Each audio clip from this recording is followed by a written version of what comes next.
Bienvenidas y bienvenidos, gracias por estar en este programa y gracias al escritor, dramaturgo y director de la revista de la Universidad de la UNAM. Gracias por estar aquí, Ignacio Solares, que está presentando un libro que se llama Un sueño de Bernardo Reyes. Ignacio Solares, Nacho, bienvenido, ¿cómo estás? Al contrario, gracias por la invitación. Gracias por estar aquí. Bueno, pues Un sueño de Bernardo Reyes, un personaje verdaderamente interesante para la historia de México. Interesantísimo.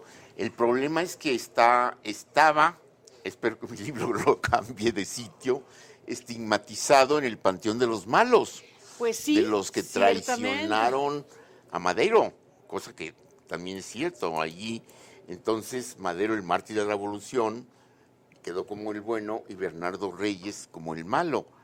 Y esto me parece que pues es un poco injusto. Es un poco injusto porque lo que pasó con Bernardo Reyes es que percibió o soñó premonitoriamente la guerra civil que iba a desencadenar Madero. A ver, ¿cómo es eso? A ver, cuéntame. Mira, yo siempre parto de lo que llamo el dato duro. O sea, yo digo que la ventaja del novelista es que puede llenar con la imaginación los huecos que deja la historia. Lo que no se vale es inventar de la nada. Eso sí no se vale porque entonces no puedes revivir al personaje. Y como el lector es más listo de lo que suponemos, ya ves, más listo que el autor. Entonces, lo que hay que hacer para revivir al personaje es tomarlo exactamente en su contexto real. Y a partir de allí, que el mismo lector diga, este dato sí lo creó el novelista. Por ejemplo, yo leí en la biografía de su hijo Rodolfo Reyes, que su padre Bernardo Reyes padecía unas fiebres muy altas en las tardes y en las noches, producto de una malaria que adquirió en campaña. A partir de allí, yo describo el sueño. O sea, el dato duro es que tenía... El dato duro es que tenía temperaturas altas por una malaria. Y tú concluyes que podía tener pesadillas. Y yo concluí que podía... No, ahí incluso ahí dice que tenía pesadillas.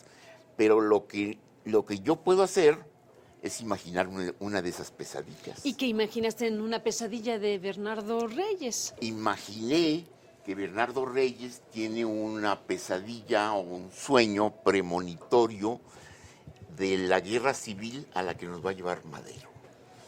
Entonces su desesperación es esa. Él sabe que la debilidad de Madero va a provocar un hecatombe en el país. Por eso cuando está preso en la prisión de Santiago Tlatelolco, se tomaba los barrotes, lo cuentan esos los historiadores, varios de ellos, gritaba: Madero va a llevarnos a una guerra civil, Madero, él no sabe gobernar, yo sí sé gobernar. Y lo demostró en Monterrey, ¿eh? Dicen que todavía, en Monterrey me decían, un amigo, dice, pues yo creo que Bernardo Reyes hizo tanto bien a Monterrey que nos duró, ¿hasta cuándo? Hasta fines del siglo pasado. Pero yo creo que es lo bonito, ¿no? La historia la hacemos los hombres, los seres humanos, con nuestras dudas, con nuestros defectos. Pero a ver, cuéntame en el ABC, ¿quién era Bernardo Reyes? ¿En qué contexto histórico están sucediendo estas cosas de las que estás hablando en este libro que empieza a circular en estos días? Mira, Bernardo Reyes fue un militar, en 19 años entró al ejército, con una gran vocación por la literatura. Es más, don Porfirio le pide que le escriba su biografía. Hay una biografía de don Porfirio hecha por Bernardo Reyes. Escribía maravillosamente, cosa que heredó su hijo Alfonso Reyes. Pero se metió al ejército, siempre fue fiel al ejército y decía que necesitamos las armas tanto como los libros. Que si mientras no pongamos paz y orden con las armas, no podemos tener la capacidad para entregarnos a los libros. Era un hombre duro, era un hombre que ante todo y por sobre todas las cosas creía en la disciplina, en la honestidad, tenía unos valores éticos absolutos.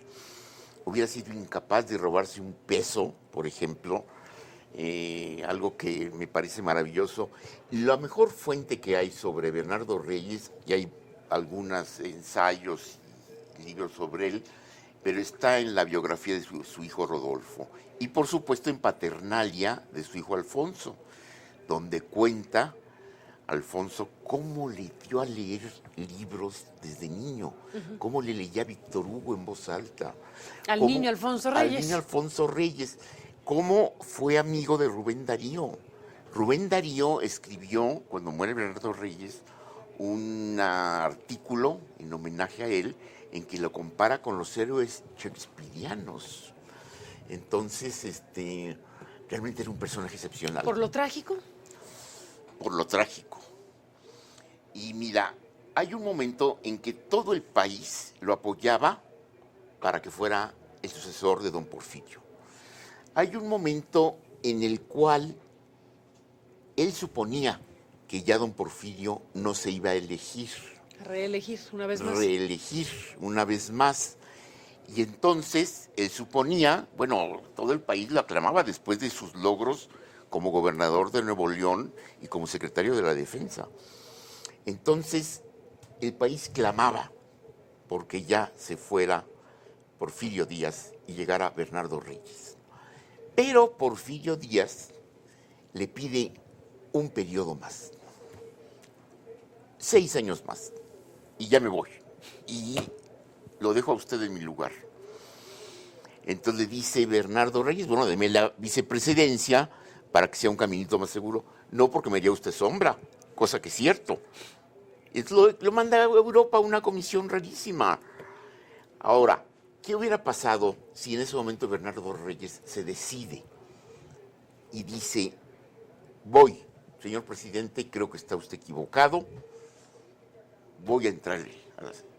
Yo creo que don Porfirio ya estaba chocheando y hubiera aceptado, fíjate, la prueba está que con Madero... ¿Tú crees? Sí, yo creo. Y mira, y hay datos, con Madero, Porfirio Díaz dijo, no quiso derramar sangre.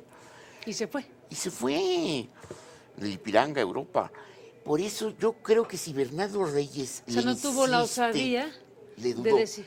Por su disciplina, por su honestidad, por su lealtad. En tu revisión, Ignacio Solares, de escritor, de dramaturgo, y en este caso revisando la historia de México en un capítulo tan importante como ese, que fue el paso del porfiriato a la llegada de Madero, la Revolución Mexicana, todo lo que involucró desde luego esa época definitiva para México. Tú dices, si Bernardo Reyes hubiera tomado la decisión y se hubiera tratado de imponer con Porfirio Díaz, tú dices, igual Porfirio Díaz le da paso.